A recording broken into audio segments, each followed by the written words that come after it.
Hello and welcome to the Indy Author Podcast. Today, my guest is Jennifer Hilt. Hey, Jennifer, how are you doing? Oh, great. Thanks for having me. It is my pleasure. To give our listeners and viewers a little bit of background on you, Jennifer Hilt is the author of the Trope Thesaurus, Trope Your Way to a Stronger Story.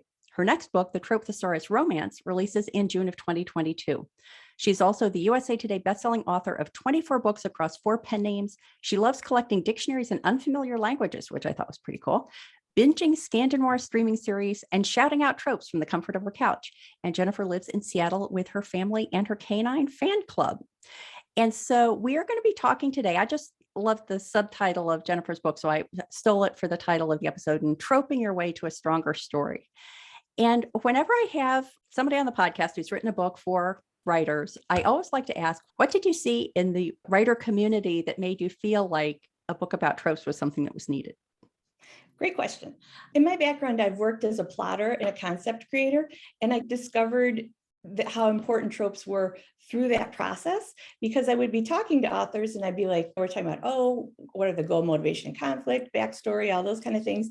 And I found that we were actually using tropes to build those early layers of the story.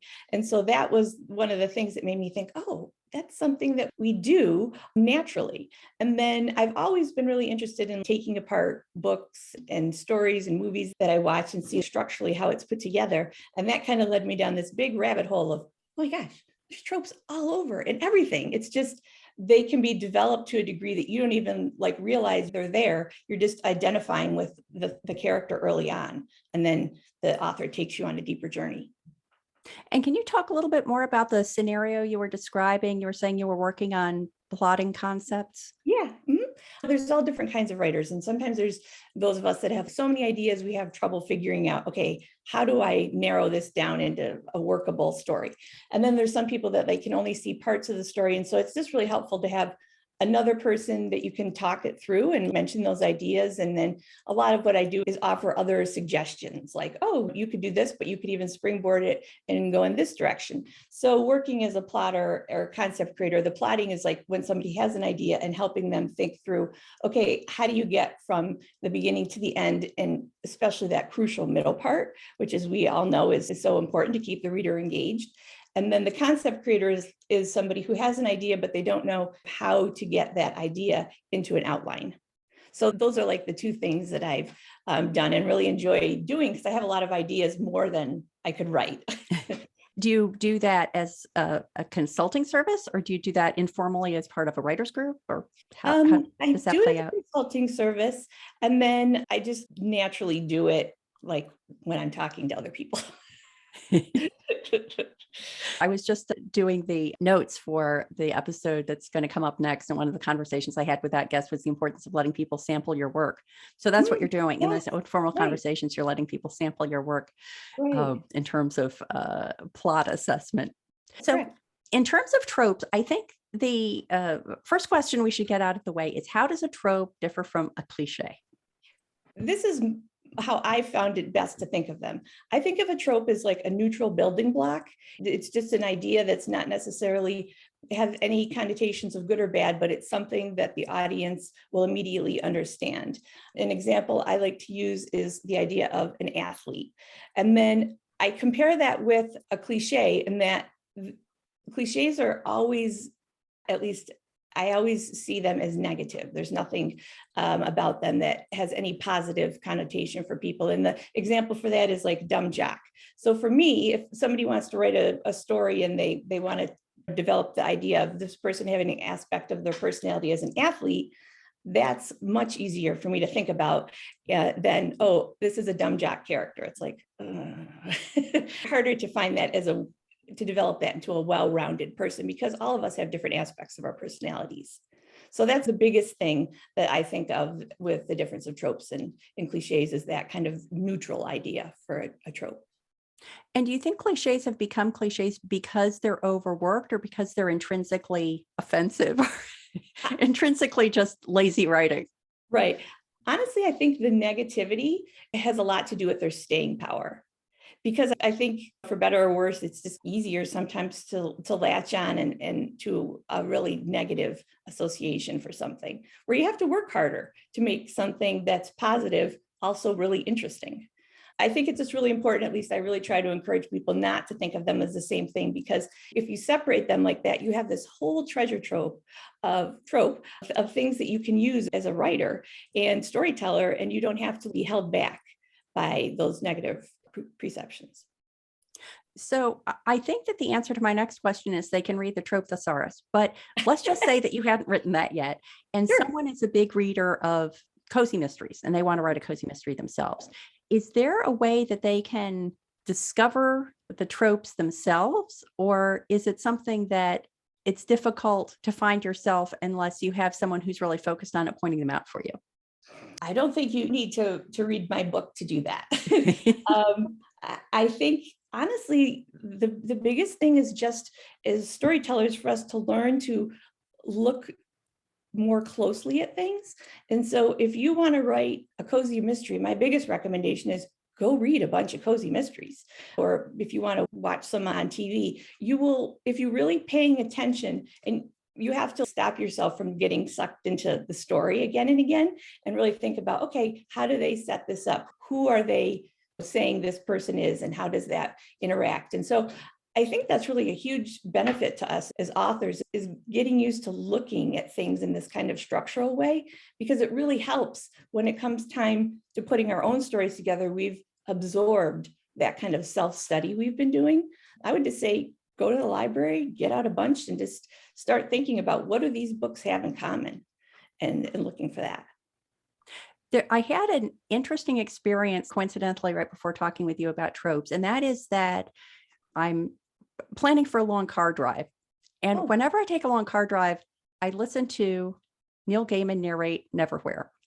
Neverwhere is one of my favorite books, and Neil Gaiman reading it is one of my favorite books. I've probably listened to that 6 or 7 times now because it's just what it's what I listen to when I take a long drive. Yeah. And so I was getting all ready for my next listen of Neil Gaiman reading Neverwhere. And then I just read The 10,000 Doors of January by Alex Harrow. And I was struck right away by some similarities. Have you read, it sounds like you've read Neverwhere. I haven't read Neverwhere, but I'm a huge Neil Gaiman fan. I love Coraline. That's just one of my favorite ones. Yeah. And I read some other stuff of his, but I haven't read Neverwhere, sadly. Well, the things that were similar about those two books were really striking. So right away, one of the things I noticed is that both of them use the plot device of doors. So the 10,000 Doors of January is clear. Mm-hmm. And then Door is the primary character in Neverwhere. And she has the ability to open doors. The character in Alex Harrow's book has the ability to open doors. Actually, as I'm saying this, I'm thinking of all the other similarities. They're both teenage young women. There's a character who is sort of the exotic and mysterious huntress character. And I was reading it, and I think that Neverwhere was out for a long time before Alex Harrow wrote The 10,000 Doors of January. But I don't think Neil Gaiman's going to call up Alex Harrow and say, hey, what's this deal with young women who can open doors and mysterious huntresses? So I realize I'm not really framing this up as a question. It just struck me because there were so many similarities. Is there a line people have to be careful about to distinguish between plagiarizing and complying with tropes? Well, first of all, now I'm thinking of all these stories that have doors in them. Yeah. So that's a really great idea. Yeah. I think plagiarism is exactly taking the person's idea and like to the specifics of the location and the details. But what makes the trope so powerful is it's an understood concept. So you like you were talking about, they're both young women, they're going on these adventures, and the door is like, oh, it's so exciting. Now I had never thought about that aspect before. But I don't think that tropes and plagiarism are something people need to worry about, because what you're going to do is use that trope as a building block and develop it more. There's no way somebody could say, oh, your story has a door, my story has a door, you're plagiarizing. It's just, we would have no stories. Yeah. Because we rely on our common experiences to help us get into stories and move us through stories. And if we always had to be recreating everything brand new for every story, I don't think we would get very far, because It's really about the relationships is what I've come to understand, is that tropes really tie relationships together. And that's what hooks the reader and hooks us, I think, too, is figuring out like, what's going on between these people. I mean, we can have great settings and great dialogues, but I haven't read either of those stories, but I would imagine that the relationship that those young women have is what kind of kept you going through it. At least that's what I find when I'm working on something or really engaged. Rereading Uprooted now. Did you ever happen to read that? No, I never read that. But Vic, it has some similarities in terms of what you're talking about. And so that got me thinking of, oh yeah, but it's like also, I'm sure, completely different in terms of setting and dialogue and those things, but yet it's a journey that this young girl goes through, basically opening different doors of her life. So I really hope people don't get hung up on that, although I think it's a great thing to think about, because it's our job to take the trope and then develop it into this person who you are sure absolutely positively lives and breathes somewhere. They're so distinctive. So yeah, I think the distinctiveness part is key. And also the idea of having it be surprising yet inevitable, that same guidance about plot, that people are attracted by the familiarity of the idea of someone who can go through doors into different worlds or different scenarios, but you have to make it unique and surprising to your story. You have to give it your own twist. Exactly. Well, I was thinking of even like Narnia, that had all the door stuff. So I mean, there's just so many interesting things that you can do with that.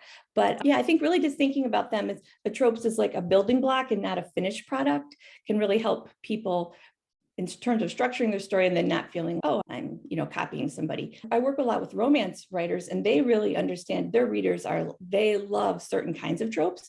So their challenge is always to take that trope and make it a little different, enough to hook the reader, but then also to give them a journey that they really are engaged in. So can you give an example of one of those romance tropes and how people can work within the trope, but also make it interesting for the reader? Sure. Lately, I've been, instead of looking at tropes as one big thing, I'm dividing them into categories. And so the thing that I'm noticing a lot with romance authors is that the relationship tropes, specifically like enemies to lovers and friends to lovers, love triangle, those are super important. And a lot of readers will like ask for those by name. So you can literally, like enemies to lovers, for example, that goes back to even Jane Austen with Pride and Prejudice with Elizabeth and Mr. Darcy. And then there's so many different iterations of that through all of the subgenres too of romance. So that would be an example of now we consider historical. But then of course, the kind of more famous one was Bridget Jones' Diary, was redone about 20 some years ago to make that into a contemporary version of the enemies to lovers. I know that there's enemies to lovers in sci-fi for sure, and fantasy. This Uprooted that I'm reading now is an enemies to lovers basic trope, and there's so many other wonderful things on it. It's not like just this one trope, but it's gets me so hooked into those stories because enemies to lovers has such great conflict. You start out, they can't stand each other, and then somehow at the end they need to be the perfect fit and go through all this to get to that point. So that would be one example, I think, of a trope that we see a lot because it has a lot of value in it. Do you feel as if tropes are mainly devices for developing a character as opposed to developing the plot? I actually use them both. Depending on the story that I'm working on, I will use the aspects of orphan or billionaire or protector or loner. Those ones I'll use to develop characters, and then try to use the relationship ones to think about the story as a whole and how the two people can best work off each other, like opposites attract is a great one for that. I use them in different ways for different things, I guess would be the answer. So yes, to that. And I really want to encourage people to experiment with them and don't feel like you have to just use it as it is. Like, even if you use a tiny part of, it doesn't have to be the person's main aspect of their identity that they're an orphan, but it could be somewhere in the story that plot point comes up and then, oh, that ties back to them being an orphan, part of their personality. So I think it's just something really as authors and storytellers for us to experiment with and not be afraid to manipulate them. Are you a follower of the story grid method? I am not, although I need to check that out because somebody mentioned it recently and I was like, oh yeah, what is that? But I am a big student of story grid. I think it's a great tool. And one of the concepts, I'm having this feeling I may not be remembering the term exactly, but obligatory scenes. So if you're writing a romance, there are the obligatory scenes. There's the couple meets, there's the introduction of conflict, there's the couple breaks up, that whole thing. So the theory of the story grid is that if you're writing that genre and you don't have an obligatory scene, the reader is going to be disappointed, because if you don't have the first kiss, let's say, as a conventional component of a romance, then the reader is going to think, what's the deal? Is that the same as tropes, or is tropes more a pick and choose? Like, I think the very fact that obligatory is part of the concept that I'm discussing with Story Grid, does that make it different from tropes, or is that kind of another approach to tropes? I think that they're two separate things, but can work together. I think as the word you're thinking of, conventions, I think that you don't have to have a certain number or a certain set of tropes in a story. You can use as many or as few as you want, but you do have to satisfy, like if I'm doing a romance, yes, you have to have a happily ever after, unless you structured it somehow that it's a series with these characters and it's very clear that they're going to be in the next story together, and there's going to be more progress in that storyline.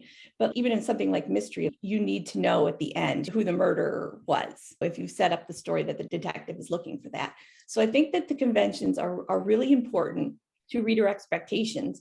I think our job is somewhat similar with tropes in that we want to surprise them and keep them guessing along the way of how that we're going to get to that endpoint. But yes, I think that you definitely do need to satisfy those conventions for the genre. If you're publishing genre fiction and you don't want to get like a ton of negative reviews, because if you do a romance and you don't have them end in a happily ever after, it isn't by definition a romance. And the same thing, like I said, for mystery, I think particularly, I would be really annoyed if I went through a whole mystery book, and I love mysteries, and at the end was like, I don't know who did it. Just a quick break from the interview. Are you getting value from the podcast? Please consider supporting it and all the work I do at the Indy Author by becoming a patron. To pledge a monthly contribution, go to patreon.com/the Indy Author, or to make an occasional contribution, perhaps to indicate the value that a specific episode or resource provided to you on your creative voyage, scroll to the bottom of any page at theindyauthor.com and click Buy Me a Coffee. And now, back to the interview.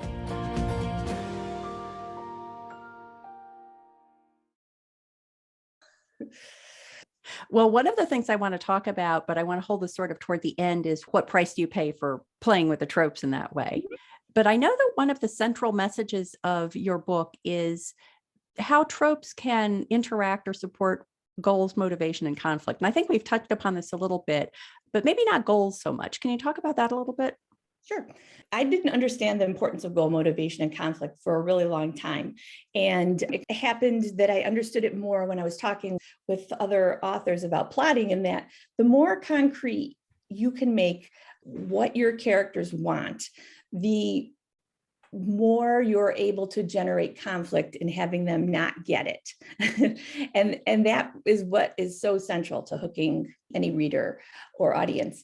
So for me, when I understood that, it was kind of a light bulb moment in terms of, I don't want the main characters to just want to be together or have a happy ending. I want them to desire specific things that are in contrast with each other. Say, a pretty typical example would be like, they both want to acquire the same company, the hero and heroine, and they have a certain time limit to do it. That is going to give a lot to work with in terms of, you'd have forced proximity and ticking time bomb and all the other things that you can pack in there to generate conflict and still get to the happy ever after. But I'm going to have some interesting scenes along the way that will make it fun for me to write too. So I really think that that's the important part of developing the goal, motivation, and conflict. As I talk about, I really feel like goals need to be meaningful to the characters and they need to be measurable. I joke about that being like the hill I'm going to die on someday, is make the goal meaningful and measurable. We talked fairly recently in another episode about Bridget Jones's Diary, and then I sent everybody off. Their homework assignment was to go watch Bridget Jones's Diary. Can you pull an example from that to illustrate what you're talking about with goals? Sure. Bridget has great conflicting goals. I think on one hand, she wants to be taken seriously and move her career forward. And so that's like her one goal. And then she also, quite understandably, is very attracted to her devilish boss, Daniel Cleaver. And that just provides some really great conflict there because they get in a relationship and then she leaves because he's been cheating on her and involved with someone else. So for Bridget, I think that provides some really good conflict for her goals for that. I think Mark Darcy, he definitely wants to be with somebody who is respected and has his kind of level of professional standing. And then he falls for Bridget. And she's about as opposite of this kind of lawyer type that he's been dating. So that's another thing that's providing inherent conflict with their goals. And then, oh, what could we say? So much about Daniel Cleaver. He's such a great character. He's just so wolfish. And a great aspect of using the love triangle trope in that, you don't like him, but you can understand Bridget's interest, like that scene where she's imagining that they get married and he's doing a toast and he's saying, oh, it all started out with some inappropriate office emailing or something. And I thought it was such a great example of that kind of innate desire to like tame the bad boy. And I felt like that book did a better job for me than Pride and Prejudice in terms of convincing me that he was a viable option as opposed to Wickham, who I was like never as excited about. Am I answering your question? Yeah, these are all great examples. Okay, so I think she did a really great job of the juxtaposition of those elements. And then I watched it again recently, and I really had a more respect for the storyline with her parents and how that was mirroring things that Bridget was going through that I didn't get. And I've seen it a lot of times, but it's just interesting how every time you see something, you can look and find something else, like her mother and the affair with the man who was kind of quote unquote more exciting. And then coming back to what she and the father had, and that like scene with the two of them sitting on the steps where he says, I don't work without you. And I just thought that was really lovely and mirroring what Bridget has discovered with Mark Darcy. Well, it is a good point that probably even the trope aficionado that you are, you've watched that a lot of times, and there are tropes in there that you didn't notice until subsequent readings or viewings, and the tropes shouldn't necessarily slap you in the face, they Right. subtle tropes as well as more Yes. overt ones. Yes. And I find that is so true. Have you happened to see the show Severance? I have not. Oh, it's great. I'm a huge fan of it, but I have this side interest of loving the amnesia trope used in unusual ways. And that show does that. And I watched it once and I watched it again just to see how it was put together. And I was like, oh, that's such a great use of the amnesia trope. And I was like, I should have figured that out right away. But I was so drawn in by the characters and the concept that that's what our goal is, not to have people easily be able to pick out this stuff, but to feel like I'm intrigued enough with the characters that I want to go on that journey. And then through some study, you can see how they put that together. Yeah, that makes me think of, and maybe this is venturing into the red flags to watch out for, is it was all a dream trope, which I think became a cliche. I think back old enough to remember the whole Dallas thing. Yes. Right. Yes, where it was like, no, it was a dream. Right. As opposed to the show with Bob Newhart, the one where he was the innkeeper. Yes. Uh-huh. And then I hope I'm remembering this right. In the last episode of that, he woke up and he's in bed with Suzanne Plachette in the set of the Bob Newhart one. So it was taking a trope that, like, if anyone says it was all a dream, you kind of roll your eyes and go, oh, right. But they almost, like, they were making fun of it. Obviously, they were very overtly poking fun at the it was all a dream. But you can imagine that the first time someone did it was all a dream, the readers would have been like, oh, that's so innovative. Right. But then it started feeling like it was a lazy way out, or it was a desperation move, I guess. Maybe the Dallas example was a desperation move that was inorganic. It didn't feel like an organic, holistic part of the story. It felt like something was kind of slapped on. Right. So if you're going to a trope to fix a problem, that's probably a red flag. Well, I think tropes can generate problems, but I think the problem with that particular trope, at least my problem with it that I've noticed, is a lot of time that gets used to reset the character's relationship.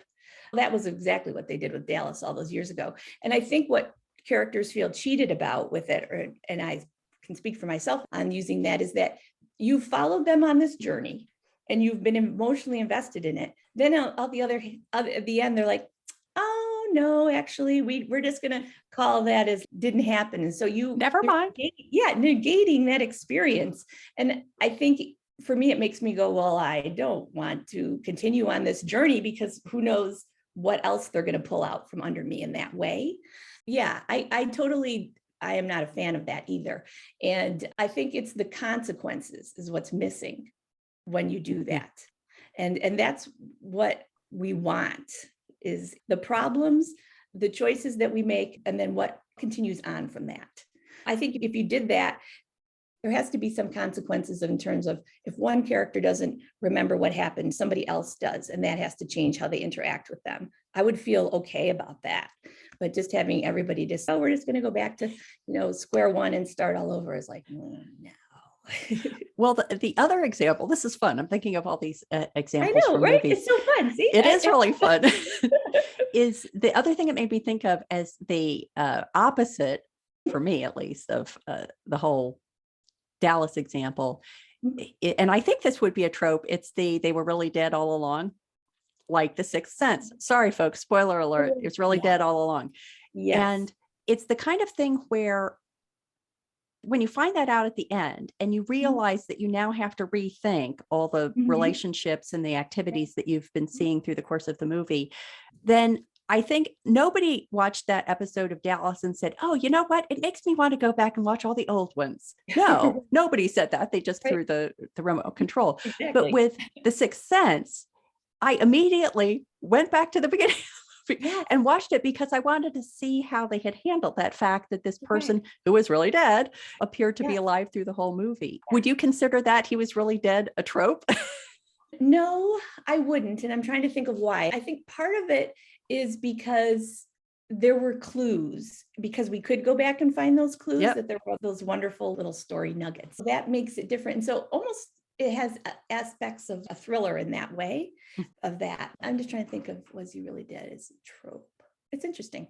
I hadn't thought about that because I guess I just think of it as like a thriller aspect or storyline, but I'm gonna have to think about that further. But I think, like you say, the idea of wanting to go back and look for the little clues is what is the difference between, throwing the TV against the wall and, okay, I'm clearing the rest of my day because clearly I need to relive that experience. Yeah.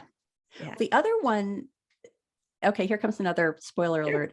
The other one that was like that is The Others. So that's a movie that's actually very hard to find. I don't know what the deal is, but it's not like you can easily stream it. It was with Nicole Kidman, and it was one of these ones where you were following, it was a family living in a creepy old house, and you thought they're being haunted because these creepy things keep happening. And then at the end, it turns out that the family is actually dead, and the experiences they're having are the living inhabitants of the house just living their lives, but the dead family is experiencing it. They were both, I thought, very cleverly done. It was one of those ones where I wanted to go back and watch it, but when I went back, I could no longer find a way to watch it. So I don't know that if, in the same way that like 2 points doesn't necessarily make a trend, I don't know if two examples I can think of make it a trope, but it's a fine line between what qualifies and what doesn't qualify. Right. And I think it does go back to the idea of that the tropes are really about relationships. And so you're trying to figure out, like, that's really interesting to me, the idea that those parallel lives were interacting. That's a really interesting concept that I hadn't heard of recently or haven't come across. I was thinking of an example of the kind of, is it a dream, which has elements of the amnesia trope in it. I don't remember which Charlene Harris book of that True Blood series, but there was one where Eric was under a spell and he became a different person for one of the books. And I think it was like 4 or 5. And then at the end of the book, he didn't have any memory of him being this different person and being very open and loving and all this stuff with the main character, but she did. And so then going forward, she had still that knowledge of that part of him. And I had remembered thinking, oh, that was really clever, because in a way, Charlene Harris, who I think is awesome, she reset the story, but then she also didn't make me feel tricked because I and the main character had that knowledge going forward. It wasn't like they were both have the blank slate thing. Those are all just very interesting examples of things you can do with the general amnesia trope, I think, that we've been talking about. Yeah. That's not Well, like the other on the head. movie that's popped into my head is Heaven Can Wait. So I'm thinking of the one with Warren Beatty. I'm not Right. sure this is true for the earlier one, but at the end of that, this is all spoilers. He's reincarnated in the Uh-huh. body of the football player. Okay. And the audience obviously knows that it's still Warren Beatty, Mhm. but he doesn't know. He doesn't Mhm. remember his previous life, but he has seen it coming. So he said to the woman he loves, Julie Christie, Uh-huh. if you see a person with this kind of characteristic, you'd give him a chance, right? Right. And she's saying, well, sure, I guess so. And then she sees whatever it is in him. And that's interesting because it's not like trying to trick the audience. And I think this is like the example you're using of Charlene Harris. The audience knows, the audience is in Mhm. on the amnesia thing. Right. And the suspense is she going to recognize that it's the same person? Exactly. I haven't seen that, but that plot line is making me realize it's very similar to the Eternal Sunshine of the Spotless Mind. It's a similar idea Yeah. of a redo of that with a kind of a sci-fi aspect. But at the end of it, these two people, like you say, meet, and they had gone through all this work to erase in a painful relationship, but now they meet again with no knowledge of that. And so you're just like, oh, so it was all that for not, you're intrigued as opposed to feeling tricked. And I Right. think that's the really interesting thing to think about with this, is how the storyteller does that. Yeah. Well, just so we don't spend the entire time with me going, oh, that reminds me of another movie. There were two questions that I wanted to ask before we get to my final question, which is going to be about what happens when you circumvent a trope. And one is tropes as marketing. So I think for romance, this is very clear. Like a lot of romances are explicitly labeled enemies to lovers, friends to lovers, that set of tropes. Do you see the opportunities for using tropes as a marketing device for genres outside of romance? Absolutely. For example, we see all the time the like loner trope for our detectives. And personally, I love those like tortured, beat up, as you can see from my Scandi-Noir. And for me, that's like a complete, I'm like, oh yes, I'm definitely making time to watch that and get and give that a try. So it's the character, they're not all the same characters, the way some people say, oh, all romance is the same. And it's not, when you go down the rabbit hole of learning the different things about it and follow your favorite authors. But it does form an important function in that it's hooking me as a reader, audience member, whatever, that I want to try that. I would definitely say that for sure, thriller, mystery, and then sci-fi also uses it so often with The Secret Heir. And another one that gets a lot of use is The Secret Baby. And I talk about that a little bit in my book, but I'm just like amazed how so many mysteries have secret baby in them. And it's just a great way to, again, put a connection that you've laid those little clues in, but you don't get the payoff till the end. But you definitely are going to want to allude in like your blurbs that you have, that there's a lot of secrets in there and maybe some sense of hidden identity, or things aren't how they look. So I really don't think that we should bury the tropes, but you want to also, when you're mentioning them, you want to give 2 or 3 very definite details about what makes yours different. And you can tell when you read a blurb and you connect with it, that author has done a really good job of making something familiar, but yet different, that old expression. So I would definitely say yes. And it doesn't matter what books you read, you'll find those tropes. Have you read Louise McMaster Bujold? No. She does sci-fi kind of stuff, but she's, I think, just great at using tropes in a different way. And I read her stories multiple times before I realized, that's actually a trope that she developed. Well, it would be interesting too to include those kinds of things in your keywords. So, Right. Oh, secret absolutely. baby, that's a phrase that readers would maybe key in a search because they're familiar with it and that's what they're looking for. It would be a good thing to use as a keyword. Mm-hmm. Exactly. And yeah, the whole loner thing, protector thing, antagonist, secrets is huge too, just as a keyword. The other question I was going to ask, but I'm just going to throw it out there briefly to keep our time reasonable, is using tropes as a writing prompt. So I can imagine it could be super fun to get something like the Trope Thesaurus and just flip it open and read like the name of a trope. Yeah. And then try to write a little thing on it. You know, if Exactly. people are feeling stuck, especially you can go to tropes related to the genre that you're interested in. Yeah, and I would say I will talk about this stuff a lot to my poor long-suffering husband. And I'll say, like, trope bingo. I'll just say, just flip through the book and pick three and give me, three. And then I just start to make up a story from that. And does it have to turn into a book? No.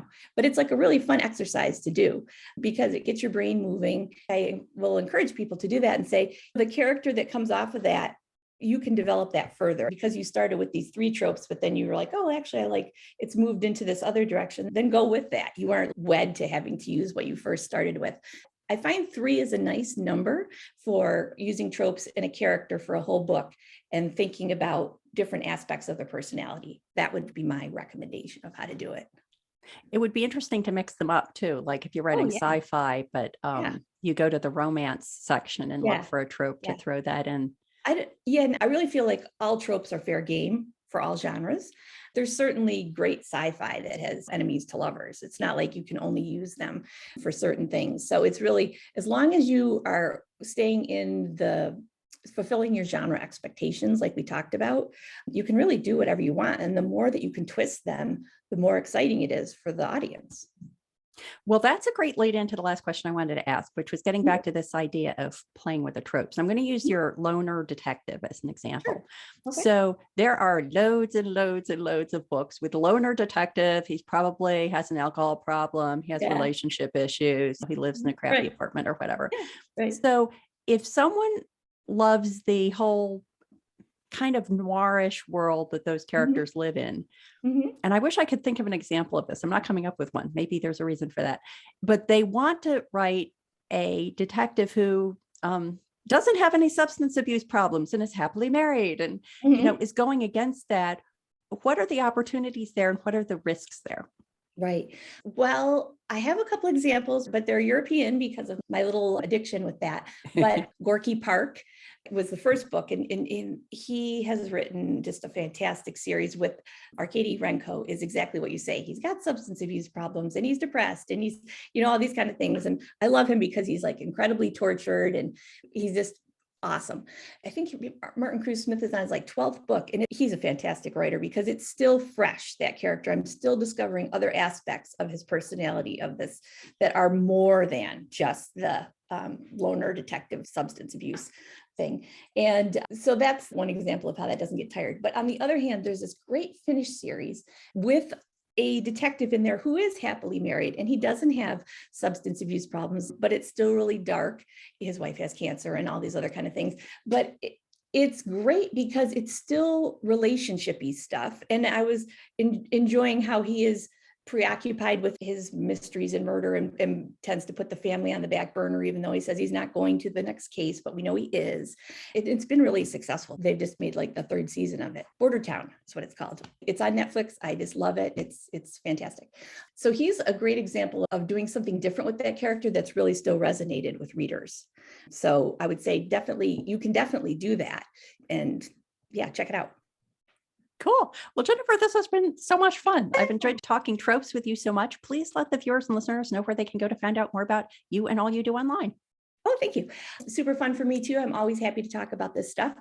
You can find me at www.jenniferhilt.com. Great. Thank you so much. Thank you. Take care.